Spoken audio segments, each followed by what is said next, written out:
Flight.com. Do it now. And Ernie, the crew of a plane that belly flopped on a runway at Newark Liberty Airport this weekend is being praised for saving lives. But now the investigation is underway into what caused the landing gear to malfunction in the first place. Fox 5's Giovanna Durbeck reports. As the FAA continues its investigation, passengers reflect on the so-called unusual landing of Flight 634. I've got a good airplane story for you, kid. You don't understand it right now. In a few years, I'll tell it to you.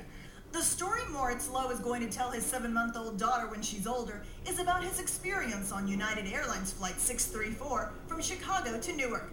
You see, Lowe says he was rocking out to Lady Gaga on yesterday's flight when suddenly the thrust of the plane came back on and the pilot aborted the landing. I pulled my headphones out and the pilot's like, we have an issue with the plane. The pilot was going to fly around.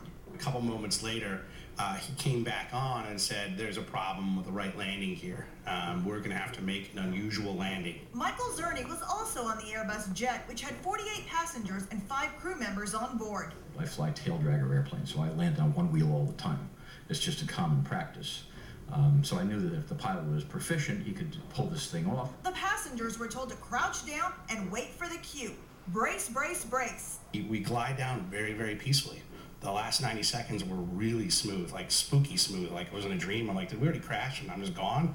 The landing was smooth. Everybody evacuated safely, and there were no injuries. United Airlines confirms the problem was with the, quote, main landing gear on the right side of the plane.